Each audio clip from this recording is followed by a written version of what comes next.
Well, my good friends, it's that time of year again. It's fall. It's starting to cool down a little bit. And it's that time of the year where many people start to post on social media things like this, saying, I don't celebrate Halloween for the same reason witches don't celebrate the resurrection. Let's talk about that.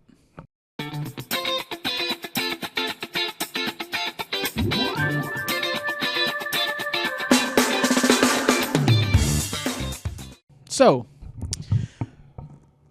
why don't witches celebrate the resurrection? Witches don't celebrate the resurrection for the same reason Jews or any other non-Christian religion don't celebrate the resurrection of Jesus Christ.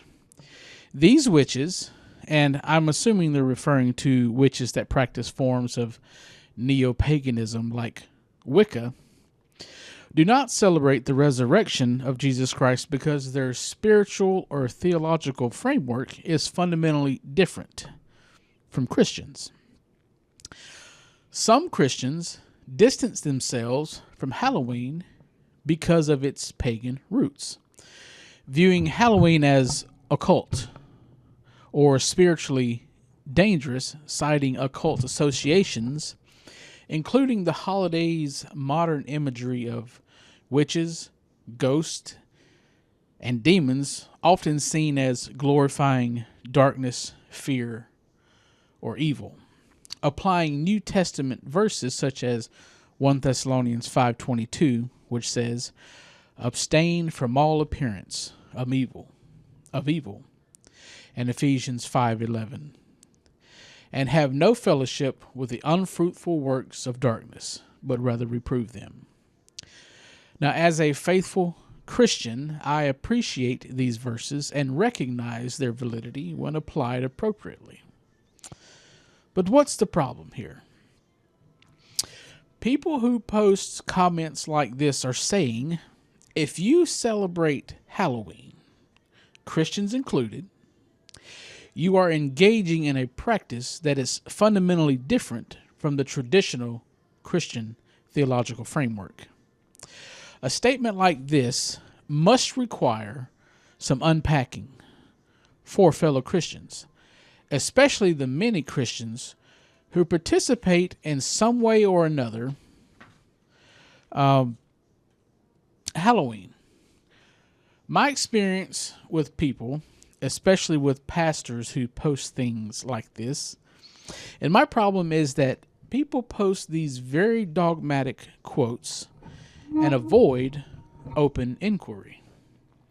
For example, a Christian pastor I know posted this: I don't celebrate Halloween for the same reasons witches don't celebrate the resurrection. I responded to the post asking this question: for those who may not fully understand, what actions or activities are many Christians doing to celebrate Halloween should be reconsidered or stopped? That was a few days ago, and I have not yet received an answer. I think it is imperative that people who post things like this explain what they are talking about. What do you mean when you say celebrate Halloween? What consists of celebrating?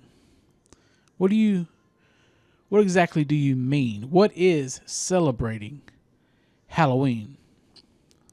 Many Christians put up decorations in their yard: skeletons, ghosts, goblins, witches, and other decorations are in the yard of many Christians right now as we approach Halloween.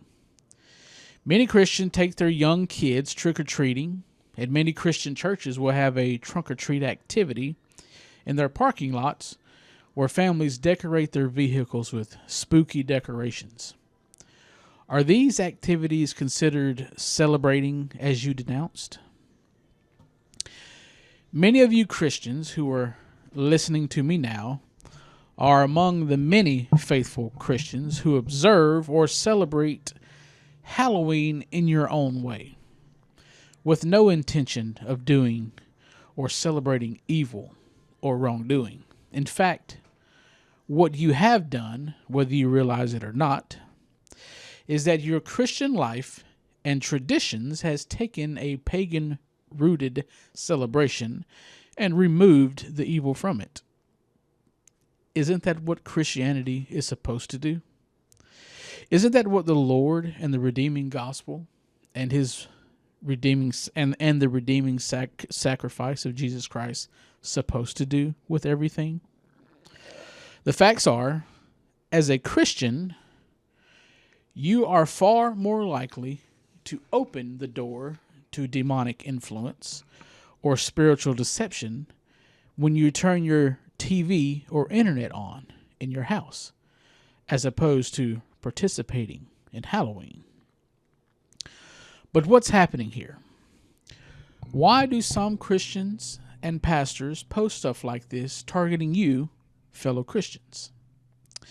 It may seem that this behavior may reflect the Pharisaic impulse to strain out gnats while swallowing camels, as shown in Matthew 23:24, which says, "Ye blind guides, which strain at a gnat and swallow a camel," therefore elevating minutia into moral crisis. Why do some religious leaders and others create a controversy out of an idea that is not normally considered a controversy? This phenomenon is often referred to as theological provocation or doctrinal sensationalism, or more critically, manufactured controversy. Depending on the leader's intent and the community's response, several terms may apply. Of these, I tend to see this among certain pastors who are trying to grow their church, or among other religious individuals trying to expand their ministry, engaging in manufactured controversy, which is deliberately presenting a non-controversial idea as contentious to stir debate, get attention, or assert authority. Posts like this presented to other Christians serve as the religious inflatable tube man. In other words, something highly visible and effective at grabbing the attention of the passerby. Unfortunately, what we tend to see as well is called spiritual alarmism, which is framing benign practices or beliefs as spiritually dangerous without clear scriptural or doctrinal basis. This is why I asked for an explanation or clarification with the definition of words. Having said all this, I must consider something else. Could it be possible that the Lord does want all of us to separate ourselves completely from Halloween? Is it possible the Lord will try to tell us something through these people? Ask yourself this: if the Lord wanted all his children to completely abandon Halloween or modify our celebration of it, how would he communicate that to all of his children? Through the Bible? Well, if so, add Halloween to the list of varying interpretations, resulting in another conclusion drawn from the biblical text more Christians will disagree with. Does any one Christian pastor have the authority to make a teaching binding on all Christians? No. How does the biblical text resolve such issues? Well, the answer to that question is prophets.